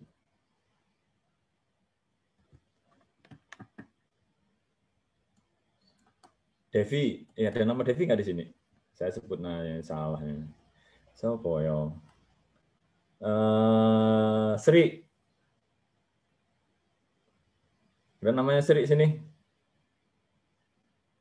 Ayo, Mbak Sri. Mana Mbak Sri? Sopo yo. So Iqbal lagi.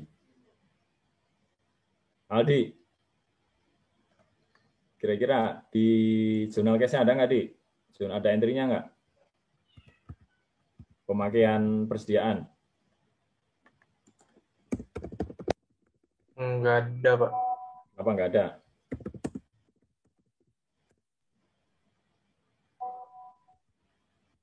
Apa? Kenapa nggak perlu di jurnal? Karena nggak ada arus kas keluar masuk, Pak. Oke, jadi tidak ada kaitannya dengan arus kas keluar masuk. Ya. Nah, ketika dipakai, maka jurnalnya seperti saya jelaskan di slide-slide tadi ya. Jurnalnya adalah belanja. Beban. Ya, sorry. Di persediaan pada persediaan. Kecuali tadi ya, untuk aset yang untuk pemeliharaan, maka di sini adalah beban pemeliharaan pada persediaan. Itu pemakaian. Nah, kalau misalnya penyerahan ke masyarakat misalnya ya, karena tadi ada beberapa jenis persediaan yang kita serahkan. Misalnya nih penyerahan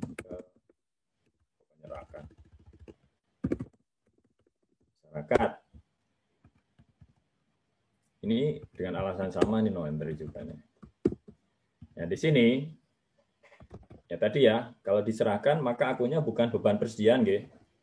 Karena memang tujuan dari awal-awal dari sini adalah memang ini dipakai untuk diserahkan gitu. Ya, jadi biasanya kita gunakan tadi itu. Kalau nggak salah ya, ini nanti coba kita melihat di slide-nya. Beban barang yang diserahkan atau dijual kalau tadi ya, tapi sih terlalu panjang ke masyarakat.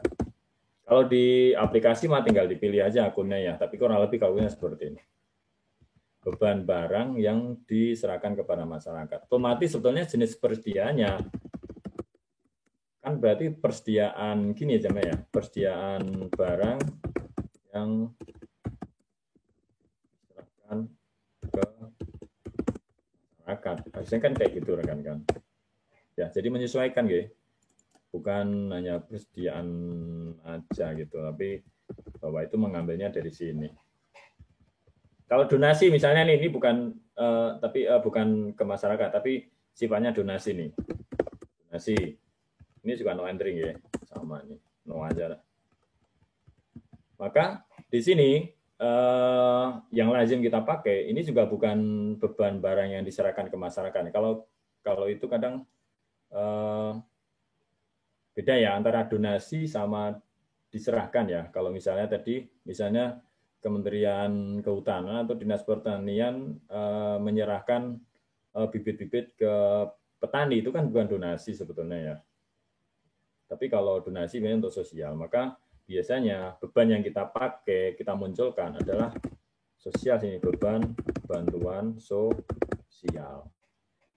Maka persediaannya, lazimnya adalah ini persediaan dalam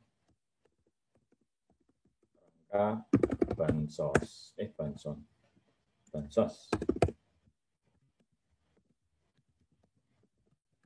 Nah, kayak gini rekan-rekan. Ini ketika kita pakai ya, kayak gini nih. Terus setelah dipakai, apa ya? Setelah dipakai penyesuaian lah ya, penyesuaian nih. Penyesuaian karena tadi tuh, karena penggunaan harga perolehan akhir ya. Ya. Jadi kalau penyesuaian seperti itu,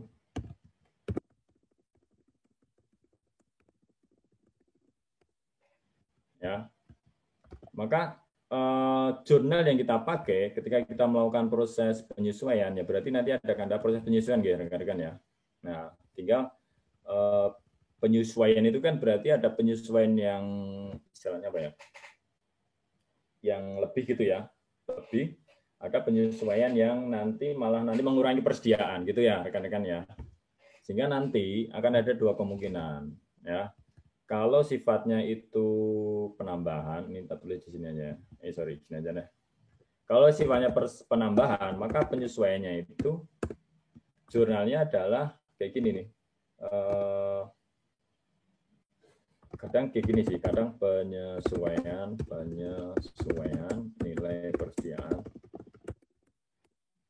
Cuman kadang untuk lebih menjelaskan bahwa ini nanti akan masuk kemana nih, istilahnya akun ini, biasanya kita tambahkan karena penyesuaiannya penyesuaian di posisi debit ya, berarti bertambah ya. Sering kita gunakan ini nih, pendapatan lain-lain. Jadi nanti akan masuk ke komponen pendapatan lain-lain. Kalau ini sifatnya adalah penambahan ya. Nah kalau pengurangan bagaimana? Kalau pengurangan berarti nanti akan menjadi beban ya. Yang ini nanti akan di sini nih. Beban lain-lain, penyesuaian nilai persediaan.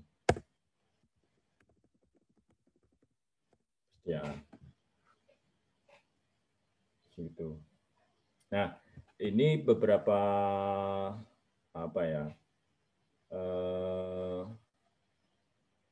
beberapa narasumber mengatakan bahwa ini dipakai untuk proses penyediaan kalau kita menggunakan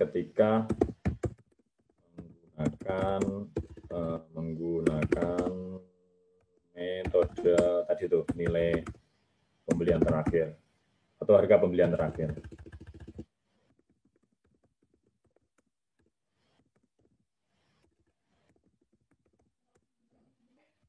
Gitu. Hanya nanti ketika misalnya gini, kalau nilai persediaan itu kan bisa berbeda ketika kita melakukan ini rekan-rekan ya, melakukan cek fisik ya. Tadi kan kita ada beberapa cek fisik tuh. Nah, kalau perbedaan nilainya itu disebabkan karena pada saat cek fisik berbeda atau nama cek fisik ya.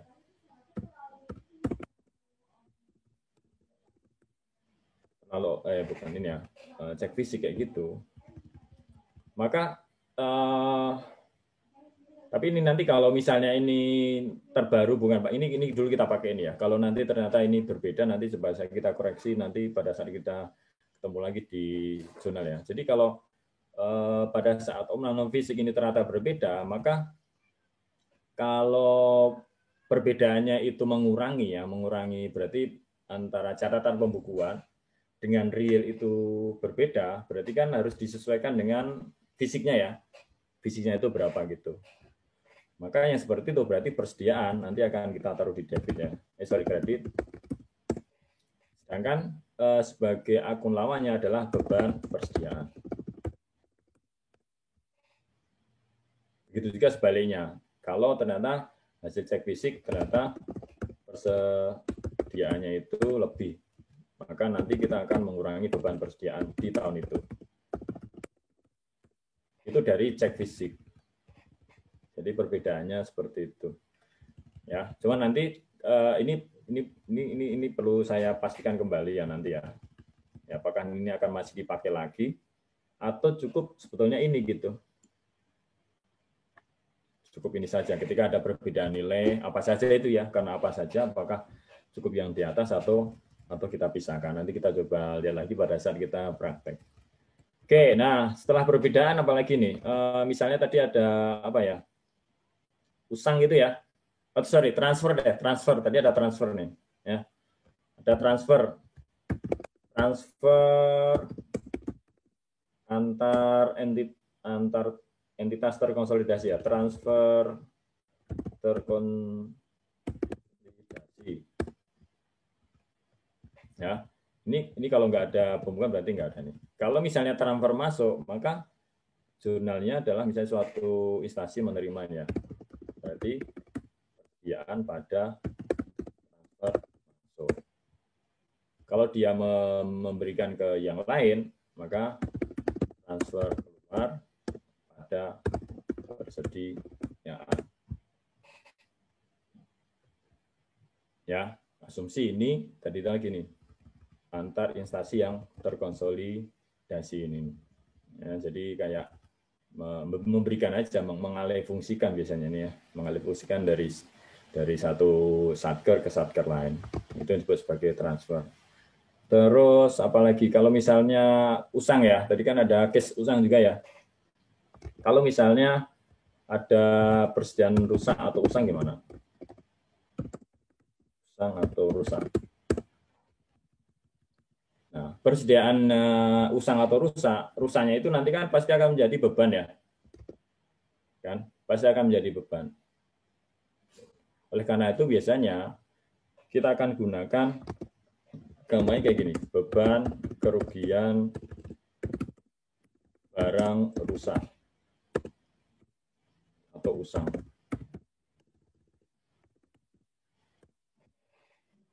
Pada persediaan. Jadi kalau misalnya rusak full gitu ya, berarti nanti nilai persediaan akan hilang gitu, habis gitu ya. Nah, kemudian komponen yang itu kemana? Yaitu masuk kerugian ini, beban kerugian ini. Satu lagi ya, kalau misalnya ditemukan misalnya dicuri gitu, persediaan dicuri gitu, pencurian misalnya. Kalau pencurian. Pencurian ini sama ya, ini juga nanti ada di kredit ya, karena kan pasti persediaan nanti akan berkurang ya. Nah biasanya kalau kalau seperti itu, kalau pencurian kita biasanya bukan beban karena rusak ya, tapi beban apa ya? Gini deh, beban kemudian pelepasan asetnya. Kadang kita pakai akun ini, sorry, kalau nggak salah ya. Nah, beban kerugian pelepasan aset ini adalah semua beban-beban ini nanti akan mengurangi saldo operasional ya. Nanti di LO-nya itu nanti akan mengurangi itu. Gitu. Nah, inilah kurang lebih transaksi yang terkait dengan persediaan ya. Terkait dengan ini, transfer masuk, transfer keluar gitu tuh, ya. Tuh, kurang lebih terkait persediaan dan nanti pada saat praktek nanti saya akan ulas lagi gitu ya. Ulas lagi, tapi harapan saya adalah mulai hari ini rekan-rekan sudah familiar terkait dengan beberapa jurnal yang ada kaitannya dengan persediaan. Seperti itu. Gitu ya, rekan-rekan ya. Ini saya stop dulu.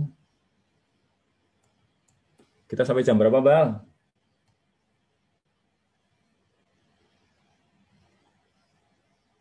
Sampai jam 4, Pak. Oh, jam 4. 32 menit lagi ya. Oke, nah 2 menit ini lagi berarti persediaan oke ya, seperti itu ya. Saya akan masuk ke investasi sebentar aja. Ya. Nah, investasi otomatis nanti kita akan teruskan di pertemuan berikutnya ya. Tapi sekali lagi memang kalau kita bicara investasi, ini adalah kewenangan BUN di mana praktek kita itu adalah satker, sehingga nanti ya sifatnya adalah just to know tuh di sini nih. Ya, kita tidak melakukan jurnal yang apa ya, yang ada kaitan dengan ini. Oke, investasi sebetulnya kan jenisnya kan cuma 2 ya. Saya langsung sini aja deh nih. Jadi terakhir aja ya materi ya. Jadi investasi kan jenisnya 2.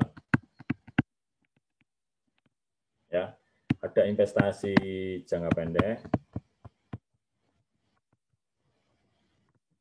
dan ada investasi apa?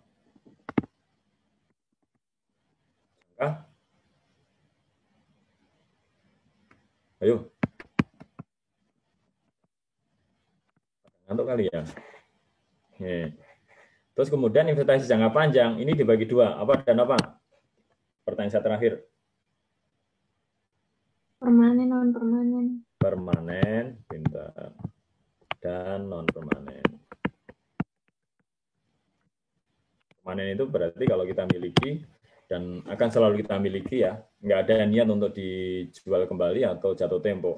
Sedangkan permanen ini adalah kita miliki tapi sometimes itu kita jual atau jatuh tempo gitu. Contoh misalnya membeli obligasi ya, obligasi jangka panjang. Maka obligasi jangka panjang itu kan ada batasnya ya, yaitu pada saat jatuh tempo. Makanya seperti itu nanti masuk ke non permanen. Tapi kalau misalnya pemerintah naruh duitnya di BUMN gitu, maka itu nanti masuk permanen karena secara konsepsi itu tidak niat untuk diambil kembali, ya seperti itu. Nah nanti kita akan coba ulas lebih dalam lagi nanti di pertemuan minggu depan insya Allah. Itu ya rekan-rekan ya. Oke, saya pikir seperti itu ya karena waktunya sudah habis. Saya tidak mau memperpanjang lebar. Biasanya kalau ini pengalamannya ya, dosen memperpanjang lebar nanti dievaluasinya jadi jelek gitu ya. Biasanya kan kayak gitu ya. Dosen terlalu molor-molor waktunya. Nah, padahal sebetulnya kan dosen itu mahasiswanya kan pengen tahu gitu. Jadi harusnya ketika diberikan materi yang molor-molor, harusnya kalian senang. Kenapa? Karena dapat ilmu yang lebih gitu. Tapi seringnya adalah dosen itu mendapatkan evaluasi yang jelek. Itu jadi masalah. Gitu ya. Oke. Demikian yang bisa saya sampaikan hari ini. Semoga bermanfaat buat kita semuanya. Terima kasih atas semua atensinya. Mohon maaf atas semua kesalahan yang saya lakukan, baik sengaja maupun tidak. Saya tutup. Assalamualaikum warahmatullahi wabarakatuh. Selamat sore, selamat beristirahat semuanya. Waalaikumsalam Waalaikumsalam warahmatullahi wabarakatuh.